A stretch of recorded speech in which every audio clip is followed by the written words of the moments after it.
Hello, hello. It's been crazy hot this week and I've actually burnt myself a bit. Look at that.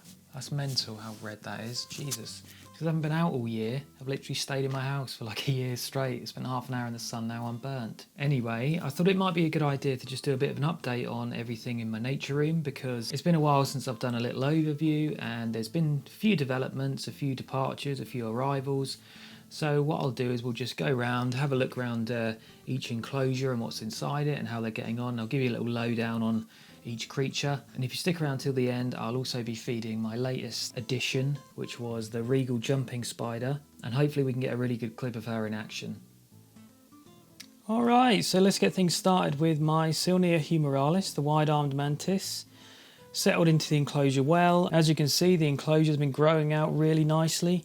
Bit worried some of the plants might start taking over because that peperoni is going mad, but the mantis itself is doing really well. It's a female that's now reached maturity, and there have been reports that this species is parthenogenic, which means that if she lays an ootheca, there's a possibility that even though she hasn't mated, we could still get young. They're effectively clones of the mother. The reports I've read are kind of few and far between, so it does remain to be seen whether that's something that's very common, but I guess we'll find out in time. If she does lay an ooth, we'll be sure to keep it in the right conditions just to see if any young do emerge. So I'm excited about that. And then down here we've got our Pseudocreobotra wahlbergii. I think he's down there trying to hunt springtails. Either that or he's thirsty. We'll give him a little spritz. This is a flower mantis. The enclosure itself is looking a bit barren. I think we need a bit more in here. So he's got some spaces to climb as he spends a lot of time down on the ground lately, which is a bit concerning. It could be that it's looking to be hydrated. So I'll probably up the misting in this one just to give it more chances to drink and add some additional foliage in here. So he's just got some more climbing spots. This is my Theopropus elegans. And interestingly, so this was one of the nymphs that I got a few videos back, and it's already reached adulthood. When I got it, I assumed it was maybe like L2, L3, but it surprised me because it just popped a molt, and what do you know, it's now an adult. It appears to be a male. It's got really vivid colours, similar to most of the flower mantids. It's got those cool markings on its back. Enclosure's looking okay though, spends a lot of time crawling up in that canopy. But he seems to be eating well and getting on okay, so no issues at all there. While we're on the subject of nymphs, we've also got my Parasphendale affini, the budwing mantis, hidden away in here. Really difficult to spot, so 10 points if you've managed to spot him already. He's actually hidden down there. But again, growing well, no issues at all, eating as expected. A very skittish species though. When I open up the enclosure to feed him, he's always kind of darting around. I'm looking forward to seeing him when he's in his final form. And we've then got the ongoing saga of these ghost mantids, which still haven't molted. Honestly, it was like 2 months ago I thought, yeah, they're going to molt any day now and I can add them into the planned enclosure that I had all those months ago. But these females are still holding off. There's one there on the right, slightly tanned colour, and then up there is the darker one hanging from the ceiling. Still waiting to be able to pop them in this enclosure to join this lonely girl who molted ages ago. She just outpaced them in growth so quick, and I've been feeding them up, you know. It's not like I've been holding back on the food or anything. I kind of upped it a bit, if anything, just to try and speed up their growth, but it's got to be soon. I mean, I built this enclosure with the intention to have it as a communal, and so far it's just this one girl in there having it all to herself, so I'm sure she's loving it. And here we have the fabled devil's flower mantis in its converted enclosure now to up the humidity, ready for the final molt. Still going well. I'm just crossing my fingers for the transition into adulthood, hoping I've got enough spots there for it to cling on to when it does eventually molt. There's grips on all the edges of the enclosure for it, and I'm keeping the humidity upped in here until it finally gets its wings, and then we'll get to see the amazing sight that is an adult devil's flower mantis, hopefully. And actually, I don't know if you can see, but there is some pulsating there going on with the abdomen, which often is a sign that they're trying to loosen the outer exoskeleton to actually molt. So you never know, in the next couple of days, it could happen. Come on you can do it. Quick spooder update is my Brachypelma hamorii, who's now actually looking like a tarantula. It's kind of moved out of its spiderling form and got its coloration and is a bit more hairy. And this is due for a rehouse now, I think. So we'll certainly be doing that in the coming weeks. And then next to her is my Grammostola pulchra, who's kindly blocked off any chance of seeing her. I'm not going to disturb it right now, but it's doing fine. It's in its little burrow, still taking its food and growing very slowly. My curly-haired tarantula, Tliltocatl abipelosus, has exiled herself into a burrow in the back of the enclosure, and I haven't seen her for a few months now. I do keep checking up just to make sure she's okay. She went through a molt, which is why I assumed we didn't see her, and she's since completed that molt, and she's just been down there the whole time, so I'm not going to disturb her. I do keep checking in every week or so just to make sure she's alright. But as you may well know, they do have a habit of just closing themselves off for a while sometimes, maybe months on end, without coming out to be fed or anything.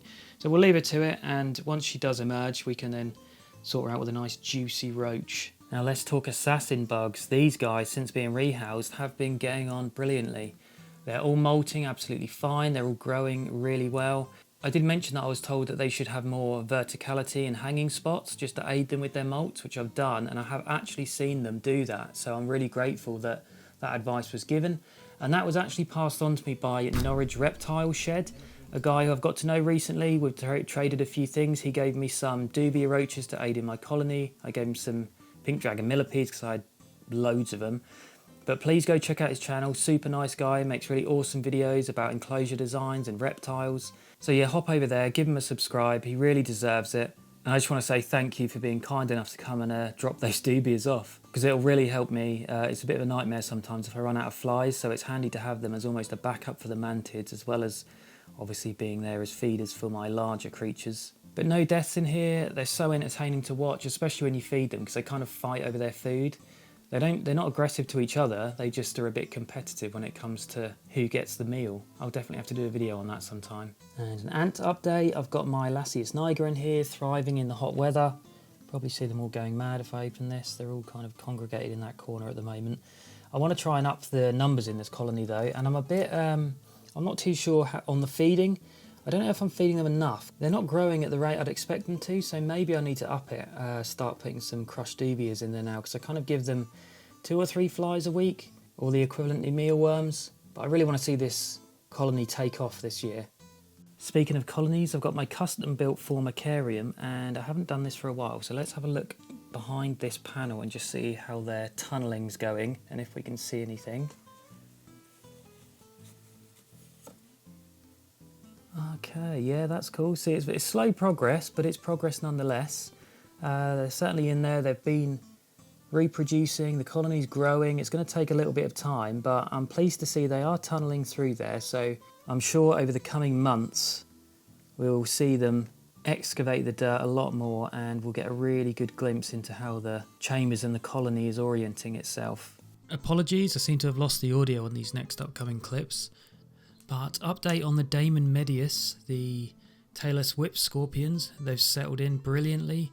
All 3 are still going strong. I did have a bit of a scare because I could only spot 2 for like 2 weeks. I don't know where the other one went. And I thought I'd lost it, or it had died, or it somehow got out. But thankfully it has made a reappearance.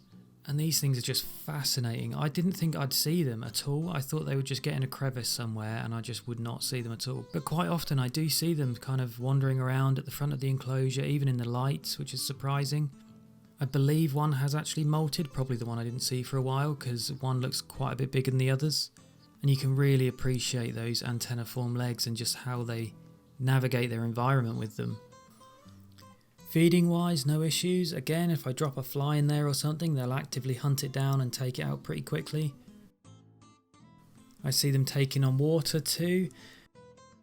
As you can see here, a really cool little adaptation they have. They seem to kind of take the moisture from their legs and then slurp it up. I mean, I'm assuming it's water they're taking on. It could just be kind of detritus or something that they've maybe got on their legs. They might just be cleaning their legs, but just fascinating to watch them. Really excited to see these grow. Also, just reporting on these dirty little dogs. Look at them rutting away like wild pigs. I've seen loads of larvae in here, burrowing around, and I did replace some of the substrate because I thought they've probably exhausted most of the nutrients in that.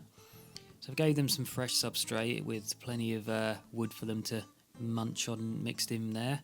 It is funny though, watching them caught each other. Not sure what the deal is. You see him kind of tapping on her back. I mean, sometimes they'll just pile on top of each other like a big beetle Jenga. I mean, why not? Good on them. They're having a good time. And this is another one of the nymphs from when I unboxed those 4 not so long ago. Rhombodera extensicollis, I believe. Going well. Literally molted today. And growing fast. Well, look who it is. Hello there. Sphodromantis gastrica. Big boy. Always avidly hunting. I think he wants a close-up. What are you doing? Showing off? He's probably hungry, because they're all due a feed today. You'll get food soon, matey, don't you worry. My 2 Asian mantises. Growing well. Getting fat, laying oothecas. This is Mildred 2, who's looking like she's ready to lay a second ootheca pretty soon. And we've got the original Mildred in here, still going strong. She's laid her second ootheca up there, and probably gearing up for a third one maybe. And in there you can probably see his claws just about. My Asian forest scorpion, Mr. Snips, Heterometra spinifer, doing fine. Don't see him eat very often, but he certainly is, because he's still a good size. He's often roaming around early in the morning, keeps himself to himself during the day. But yeah, he's growing well. I've got an empty enclosure here because this, ignore the little octopus in the background, that's a picture. This was Rusty's setup, which was my giant deadleaf mantis, Deroplatys desiccata. He's now actually been moved to one of my friends who also keeps a female Deroplatys desiccata, and he's successfully paired. So now we're just waiting on an ootheca to lay, and that makes me so happy because I really enjoy keeping all these things, but the one thing that really does get to me is the fact that they don't get to kind of live out their purpose, which is to reproduce, and he was always one of my favourites. So I'm really happy that he's managed to mate for 1, and for 2 he's managed to not get eaten. And he's lived out his purpose, which is fantastic. So maybe we'll have some little deadleaf babies, and I'll certainly pick a few of those up if I can, and if everything goes as planned. Now this is the main thing I wanted to get to. Let's get our new little friend down and see if we can get some footage of her catching her dinner. So in here is my latest addition, which is a Phidippus Regius regal jumping spider, female.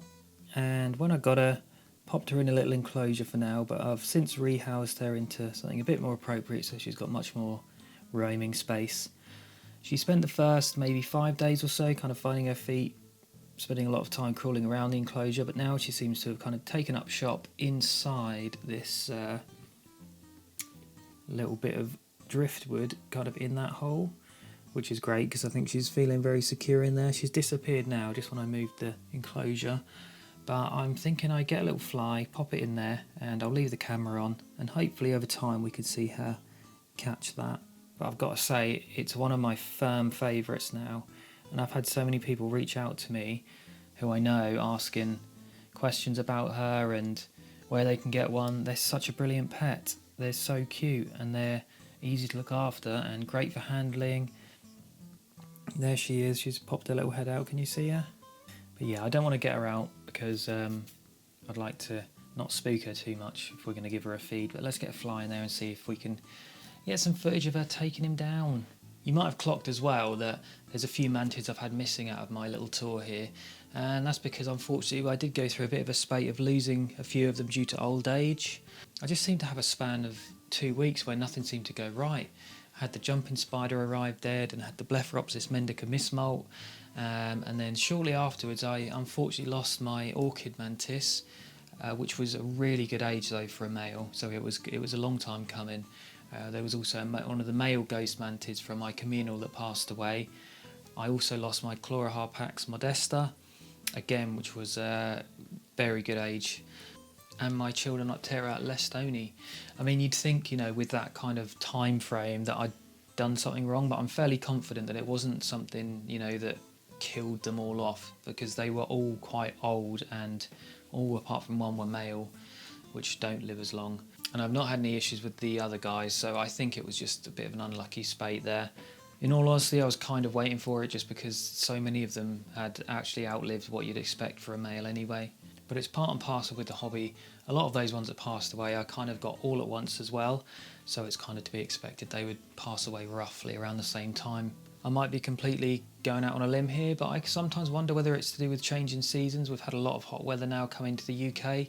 Whether that affects something in their life cycle, I'm not entirely sure, because I would imagine in the wild, you know, there's a yearly cycle of the mantids coming, growing, dying off, and then the new ones propagating in the springtime. I might be completely wrong there. I've got no evidence to back that up, but just a little thought I had. Right, well I can still see a little head poking out, so let's find a little fly here and pop it in the enclosure and see if she can hunt it down. I'm going to put this one in because it hasn't inflated its wings yet, so she'll have a bit of an easier time catching it. Oh wow, look at that, she's coming out.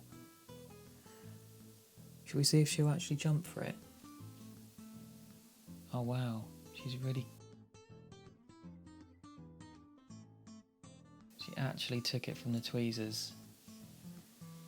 That's so awesome. I really didn't expect that. It's almost like she knew it was coming. It does make you think, doesn't it? Because I've tweezer fed her before and it's almost like she knew the tweezers meant food was coming, because that fly wasn't moving. Well, I'm impressed. Those feathery pedipalps. You'd never think something this cute could be so ruthless. But yeah, let's leave her to it. She looks like she's enjoying that. I do still need a name for this girl though. So any ideas, please do pop it in the comments. Alright, good stuff. So that's kind of the lowdown of where we're at the moment. I think the next thing on my to-do list is to rehouse one of my smaller tarantulas into a bit of a bigger enclosure, so stay tuned to see that in an upcoming video. If you like this kind of content, I post videos at least once a week, so consider subscribing. Stay safe, take it easy, and I'll see you on the next one.